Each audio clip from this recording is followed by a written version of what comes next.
This is 99% Invisible. I'm Roman Mars. There are lessons to be learned in our failures. Touching a hot stove once will teach you to never touch a hot stove again. But when it comes to the failures of complex systems, it's sometimes hard to know what went wrong and when. This is where Tim Harford, also known as the undercover economist in his brand new show Cautionary Tales, comes in.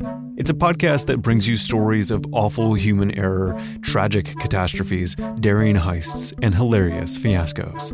His stories will delight you, and if you're smart, they will scare the bejesus out of you. But they'll also make you wiser. The episode we're hearing today is about a fiasco that is often blamed on bad typography, hence my specific interest in it.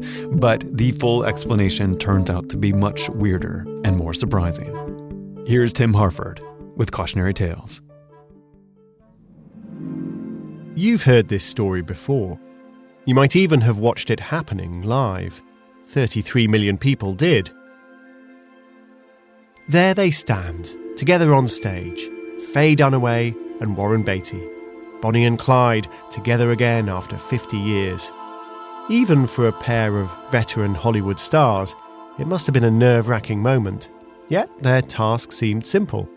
Open a red envelope, take out a card, and read out the title of the film that had won the Academy Award for Best Picture. Beatty opens the envelope. So far so good. Then he looks at the card in his hand. He hesitates. Then he looks inside the envelope again, as though checking to see if there was a cover note. He looks over at Dunaway, then raises both eyebrows. She reaches over and touches his arm affectionately. And the Academy Award... Beatty begins. He pauses again. He looks at the card again. He slips his hand inside the envelope one more time. The audience laugh. At the moment of maximum tension, that old rogue is playing with everyone's emotions. He continues. For Best Picture. He stops again. Faye Dunaway thinks he's goofing around too. You're impossible, she says. Come on. He shows her the card. She doesn't hesitate for a moment. La La Land. The audience erupts in applause, and the producers of La La Land take to the stage to give their acceptance speeches. Meanwhile, off in the wings, an accountant named Brian Cullinan knows that the biggest screw-up in the history of the Academy Awards is in full flow. The 2016 winner of Best Picture isn't La La Land. It's Moonlight. So, yes, you've heard this story. But have you understood what it really means? You're listening to another cautionary tale.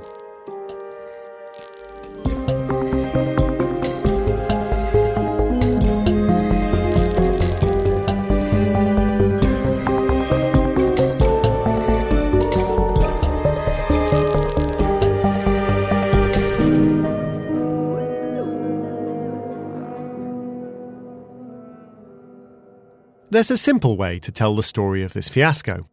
As Warren Beatty walked on stage, Brian Cullinan's job was to hand him the envelope for Best Picture. Instead, Cullinan handed over the envelope for Best Actress.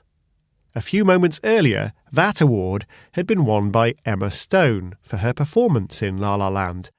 And so, when Beatty opened the envelope, he saw Emma Stone, La La Land. Jimmy Kimmel, the host of the Oscars that evening, jokingly blamed it all on Beatty. Warren, what did you do? I want to tell you what happened. But it really wasn't Beatty's fault. He didn't understand what he was looking at, and rather than say the wrong thing, he hesitated. Then he turned to Faye Dunaway. She was the person who actually uttered the title of the wrong film, but it wasn't her fault either. Imagine her situation. She's on stage in front of the most star-studded audience imaginable, plus tens of millions watching live on television. Beatty seems to be messing around, and she doesn't know why. The first thing she sees on the card is La La Land, and straight away that's what she says. Some people blame Beatty. Some people blame Dunaway. Most people blame Brian Cullinan, the accountant who handed over the wrong envelope. But all of those people, I think, are making a mistake. Almost a decade ago, years before this fiasco, I interviewed one of the world's most important thinkers on how accidents happen. He's a sociologist named Charles Perrow. And he told me something that stuck in my mind, that we always blame the operator. It's always, he says, a case of pilot error. Charles Perrow is a wise old man. He's older than the Academy Awards themselves. He was 4 back in 1929 when they were first presented. And Perrow is absolutely right. We inevitably look for someone to blame, and that inclination leads us astray. Our instinct is to blame the accountant, Brian Cullinan. He did give Beatty the wrong envelope. He was distracted. He'd tweeted a photograph of Emma Stone holding her Oscar statuette. At a time he should have been focusing on giving Beatty the right envelope, he was on his phone, enjoying being close to one of the world's most beautiful people at her moment of triumph. We can all learn a lesson from that. Get off your phone.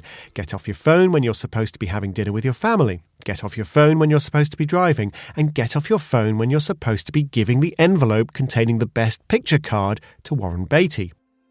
But the reason that it's a mistake to simply blame Cullinan is because Cullinan was just being human.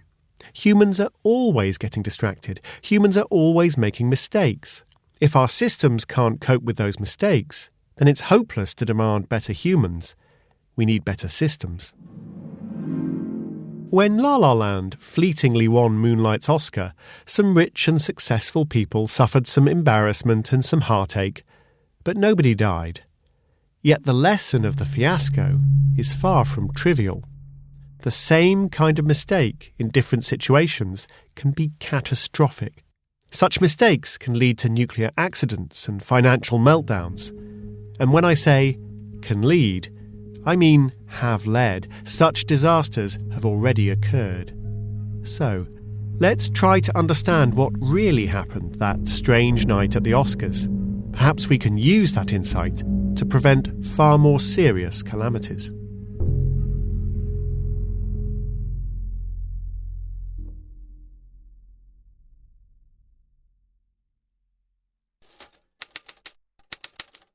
Let's talk about problem number 1. Bad typography. I know it sounds strange, but it's true. The card that Beatty took out of the envelope had 9 words on it, and the largest word is Oscars. Really? Is that really the most important piece of information? Are we worried that without it, Warren Beatty's going to think he's at the Iowa State Fair handing out a medallion for the best hog? The words La La Land and Emma Stone are printed with equal weight, even though the winner is Emma Stone. The rest is detail. Meanwhile, the important words Best Actress are tucked away at the bottom of the card, and they're tiny. If Best Actress had been prominent, Warren Beatty wouldn't have been confused. He would have known that he had the wrong card in his hand. And if Emma Stone had been in larger type than La La Land, Faye Dunaway wouldn't have blurted out the name of the wrong film. It would have been awkward for Beatty and Dunaway to walk off stage to get the right envelope, but not nearly as awkward as not walking off stage to get the right envelope. So, the Academy should have hired a designer. But they're not the only ones. Imagine that you're the night shift supervisor at a nuclear power plant. It's 4 o'clock in the morning, and you don't know it yet, but the turbine system that draws away the heat from the reactor core has just shut down. You're going to have to make some quick decisions, assuming you can figure out what's going wrong and why. What's that? Let's see. I think it's... Jeez, the noise! Can we shut it down? I think... No. Can you? During the first few minutes of the accident, more than 100 alarms went off, and there was no system for suppressing the unimportant signals so that operators could concentrate on the significant alarms. Information was not presented in a clear and sufficiently understandable form. That's from the overview of the official inquiry into what was then arguably the world's most serious nuclear accident at 3 Mile Island in 1979. It destroyed the reactor, came close to a serious release of radioactive material on the eastern seaboard, and shattered the reputation of the American nuclear industry. It's striking how quickly the inquiry focused in on the question of design. But to anyone who studies how accidents happen, it's not surprising at all. The plant's control rooms were so poorly designed that error was inevitable. Don Norman, the director of the design lab at UC San Diego, was asked to help analyse the problems at 3 Mile Island. Design was at fault, not the operators. The control panels were baffling. They displayed almost 750 lights, some next to the relevant switches, or above them, or below them, sometimes nowhere near the relevant switch at all.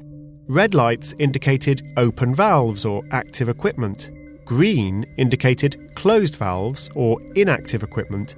But since some of the lights were typically red and others were normally green, the overall effect was dizzying. So, yes, the operators made mistakes at 3 Mile Island, but with better design, they might not have. Warren Beatty and Faye Dunaway would sympathise. But something else went wrong that night at the Oscars, something deeper and more surprising. It's a strange effect, and it was first observed by a man less famous for looking at why things go wrong, and more famous for looking at the stars. Galileo Galilei is known for his astronomy, and because his work was consigned to the Church's Index Librorum Prohibitorum, the list of forbidden books. But the great man's final work opens with a less provocative topic: the correct method of storing a stone column on a building site. Bear with me. This book from 1638 is going to explain the Oscar fiasco and much more. I must relate a circumstance which is worthy of your attention, as indeed are all events which happen contrary to expectation, especially when a precautionary measure turns out to be a cause of disaster. A precautionary measure turns out to be a cause of disaster. That's very interesting, Galileo. Please go on. A large marble column was laid out so that its two ends rested each upon a piece of beam. I can picture that in my mind. Support the column while it's being stored horizontally, ready for use. If you lay it on the ground, it may get stained, and you'll probably break it when you try to get ropes underneath it to pull it upright. So, yes, store it flat, but propped up by a support at one end and a support at the other. But what if the column can't support its own weight like that and simply snaps in half? Galileo has thought of that. A little later, it occurred to a mechanic that, in order to be doubly sure of its not breaking in the middle, it would be wise to lay a third support midway. This seemed to all an excellent idea. Yes, if 2 supports are good, surely 3 supports are better. It was quite the opposite. For not many months passed before the column was found cracked and broken, exactly above the new middle support. How did that happen? One of the end supports had, after a long while, become decayed and sunken, but the middle one remained hard and strong, thus causing one half of the column to project in the air without any support. The central support didn't make the column safer. It pressed into it like the central pivot of a seesaw, snapping it in half. Galileo's tale isn't really about storing columns, and neither is mine. It's about what I'm going to call Galileo's principle. The steps we take to make ourselves safe sometimes lead us into danger. The problem Galileo described is well known to safety engineers. There's an article in the fine, scholarly journal Process Safety Progress, titled "No Good Deed Goes Unpunished: Case Studies of Incidents and Potential Incidents Caused by Protective Systems." These case studies are magnificent. There's a chemical plant where two pressure relief systems interact in a way that means neither of them work. There's a flare designed to destroy pollutants, which ends up causing the release of toxic gases. There's an explosion suppression device that causes an explosion. This kind of thing happens more than you might think. An example is one of the earliest nuclear accidents at Fermi 1, an experimental reactor in Michigan. It's barely remembered now, except in Gil Scott-Heron's song, "We Almost Lost Detroit This Time." The operators at Fermi 1 lost control of the nuclear reaction for reasons that were baffling to them. Some of the reactor fuel melted. It was all touch and go. Eventually, they got the reactor under control, shut it all down, and waited until it was safe to take it all apart. It was almost a year before the reactor had cooled enough to identify the culprit. A piece of metal, the size of a crushed beer can, had blocked the circulation of the coolant in the reactor core. It was a filter that had been installed at the last moment for safety reasons at the express request of the Nuclear Regulatory Commission. It had come loose and caused the entire problem. Galileo's principle strikes again. Why do safety systems sometimes backfire? The wise old sociologist Charles Perrow's most famous book is called Normal Accidents. It's about how certain kinds of system are vulnerable to catastrophic failure. So vulnerable, in fact, that we should view accidents in those systems as inevitable. The vulnerable systems have two features. The first is that they're what Perrow calls tightly coupled. In a tightly coupled system, one thing leads to another, and another, and another. It's like domino toppling, which is actually a great example of a tightly coupled system. Once you start, it's hard to hit the pause button. A second feature is complexity. A complex system has elements that interact in unexpected ways. A rainforest is a complex system. So is Harvard University. But Harvard University usually isn't tightly coupled. If there's a problem, there's also time to find a solution. A system that's both complex and tightly coupled is dangerous.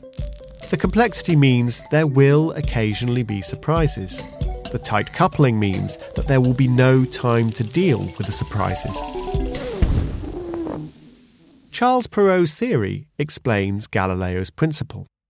Every time you add a feature that's designed to prevent a problem, you're adding complexity. The middle support for the column added complexity. So did the safety filter that damaged the Fermi 1 reactor. Safety systems don't always make us safe. More of Tim Harford's Cautionary Tales on 99% Invisible after this. Here's the question we should be asking about that bizarre evening at the Oscars. How was it even possible for the distracted accountant, Brian Cullinan, to give Warren Beatty the wrong envelope? A few minutes earlier, the envelope for Best Actress, the envelope containing the card that read Emma Stone, La La Land, that envelope had been in the hands of Leonardo DiCaprio as he stood on stage announcing her win. How could that envelope have made its way into the hands of Warren Beatty? The answer: it didn't. There were two envelopes. Every envelope for every category had a duplicate version waiting in the wings. These duplicate envelopes were there as a safety measure, and that safety measure is what made the fiasco possible. Galileo's principle had bitten hard. Charles Perrow's argument is that when systems are both complex and tightly coupled, we should expect catastrophic accidents. Does the Academy Awards ceremony fit that description? It's certainly tightly coupled. You can't easily interrupt a live TV spectacular in front of millions of people to ask for advice. The show must go on. Yet, the ceremony doesn't have to be complex. Giving an envelope to Warren Beatty doesn't have to be complex. But you can make it complex if you try. Brian Cullinan's partner in crime that evening was Martha Ruiz. Like Cullinan, she was a senior accountant. The pair of them carried identical briefcases with an identical set of envelopes. On the day of the show, we'll get the ballots and Brian and I will go to the theatre on 2 separate roads. He'll go one route and I'll go another route. That's how Martha Ruiz helpfully explained things to journalists just before Oscar night. Both she and Cullinan had been proudly giving interviews about the foolproof system. We do that to ensure that in case anything happens to one, the other will be there on time and delivering what's needed with the full set. We do have security measures up until we're at the theatre, and delivering that envelope to the presenter just seconds before they walk on stage. We'll be in 2 different locations. Brian will be on stage right, and I'll be on stage left. It all sounds sensible, and in many ways, it is sensible. It's also complicated. The system of twin envelopes meant that every time an envelope was opened on stage, its duplicate in the wings had to be set aside. Martha Ruiz, stage left, handed the envelope for Best Actress to Leonardo DiCaprio, leaving Brian Cullinan, stage right, with a job of discarding the duplicate, the job he failed to do. If there hadn't been that set of twin envelopes, Warren Beatty could never have been given the wrong one. So, bad design helped cause the Oscar fiasco. It also helped cause the accident at 3 Mile Island. And a complicated safety system was at the root of the Oscar farce. It was also at the root of the Fermi 1 accident. But it's not just Oscars and nuclear power. I promised you a financial catastrophe too. And in this one, both safety systems and bad typography are to blame. You might even start to see the banking crisis in a very different light. In September 2008, at the height of the financial crisis, an insurance executive named Robert Willemstad requested a meeting with Tim Geithner. Geithner would later be the Treasury Secretary. At the time, he was the president of the New York Federal Reserve. That meant he was responsible for supervising Wall Street's banks, including Lehman Brothers, which was on the brink of collapse. Robert Willemstad was the boss of an insurance company called AIG, and since AIG wasn't a bank, it was far from obvious why Willemstad was Geithner's problem. In his book Too Big to Fail, the journalist Andrew Ross Sorkin reports the intimate details of this ill-fated meeting. I'm really sorry, Mr. Willemstad. Mr. Geithner's going to be a few minutes. No problem. I have time. I'm sorry. I know you've been waiting a long time. Mr. Geithner's on the phone to the boss of Lehman Brothers. He's up to his eyeballs in Lehman. Tim Geithner was also exhausted. He'd been on an overnight flight from a banking conference in Switzerland. He must have felt completely overwhelmed. Who wouldn't have? Bob, is it? Sorry to keep you waiting. Come in. Willemstad got his moment. He badly needed to be able to borrow from the Fed, not normally something AIG would be allowed to do. But he also didn't want to panic Geithner. He needed to walk a tightrope, to suggest that AIG could use some help, but wasn't actually bankrupt. Is this a critical or emergency situation, Bob? Well, let me just say that it would be very beneficial to AIG, Mr. Geithner. Perhaps I can leave this with you. Willemstad handed Geithner a briefing note. Buried deep within it was a fast-ticking time bomb. The largest firms on Wall Street were relying on AIG to pay out on insurance against financial trouble. The total sum insured was a truly ludicrous $2,700 billion. AIG couldn't possibly pay if all the claims came in, and it was starting to look as though they might. But that meant that the big Wall Street banks wouldn't get the insurance payments they were relying on.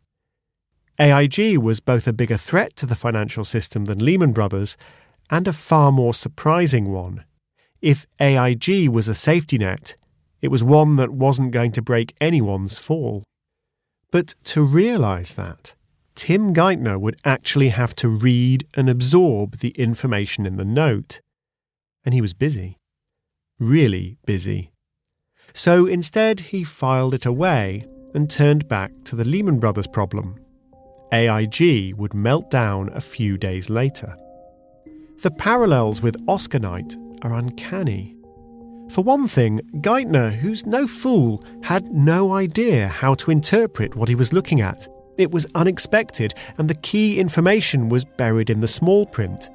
Faye Dunaway and Warren Beatty know the feeling. Then there's Galileo's principle. Safety systems don't always make us safe. Those insurance contracts were supposed to offset risk, not create it, right? But by now, we know that safety systems also introduce new ways for things to go wrong. The insurance contracts that were about to destroy AIG were called credit default swaps. They'd become popular as a way to offset risk with the blessing of regulators. They seemed a smart idea, just as the third support for the columns seems like a smart idea, and the metal filters at the Fermi reactor, and the duplicate set of award envelopes. But they backfired. Wall Street banks were relying on these credit default swaps to keep them safe if there was trouble. When it became clear that insurance companies such as AIG couldn't possibly pay out, the banks all scrambled to sell off their risky investments at the exact same time, for the exact same reason. A few days after Willemstad had met Geithner, officials and bankers worked through the weekend on the Lehman Brothers problem. Only on Sunday evening did one of those bankers receive a request from a Treasury official to ask if she could drop everything and work on rescuing AIG instead. The surprising phone call was greeted with a response that was, unsurprisingly, unsuitable for family ears. Hold on. You're calling me on a Sunday night saying that we just spent the entire weekend on Lehman and now we have this? How the did we spend the past 48 hours on the wrong thing? How indeed. For the same reason they gave the Oscar to the wrong movie. Confusing communication, and above all, a safety system that created a brand new way to fail. The banking crisis of 2008 shook the world financial system and destroyed millions of jobs. More than a decade later, we're still living with the consequences. It was, in its way, a more serious crisis than any nuclear accident. It was certainly far graver than a bungle at the Oscars. Yet, the same problems were at the roots of all these accidents. After the La La Land shambles, Vanity Fair reported, "The Oscars have an intense 6-step plan to avoid another envelope disaster." The 6 steps include getting rid of the 2 accounting partners, Brian Cullinan and Martha Ruiz, and the twin sets of envelopes. Instead, says Vanity Fair, there will be 3 partners. A third partner will sit in the show's control room with the producers. All 3 partners will have a complete set of envelopes. If having 2 sets caused the problem, having 3 sets is better, right? I'm not sure Galileo would agree.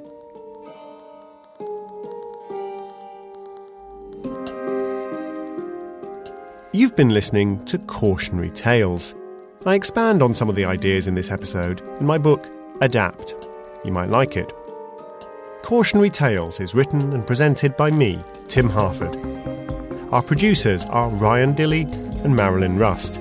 The sound designer and mixer was Pascal Wise, who also composed the amazing music. In the time since this story was produced, Charles Perrault, the brilliant sociologist and author of Normal Accidents, who was mentioned in the episode, passed away. Cautionary Tales is a production of Pushkin Industries, including the talented Julia Barton, Heather Fain, Mia Lobel, Carly Migliori, Jacob Weisberg, and Malcolm Gladwell. I don't know how you could have listened to more than 3 minutes of this episode and not subscribed to Cautionary Tales, but maybe you were driving or you were doing the dishes and your hands were wet. If so, you can remedy that right now by opening up the podcast app you're listening to and subscribe to Cautionary Tales. There's supposed to be 8 episodes, I think, and I'm hoping it's a monster hit because I want there to be dozens more for me to listen to. 99% Invisible is a project of KALW 91.7 in San Francisco and produced on Radio Row in beautiful downtown Oakland, California. We are a member of Radiotopia from PRX, a fiercely independent collective of the most innovative shows in all of podcasting. Find them all at radiotopia.fm. You can find the show and join discussions about the show on Facebook. You can tweet at me at Roman Mars and the show at 99pi.org. We'll have a new episode produced by us next week, but if you need a fix in the meantime, you can always go to 99pi.org.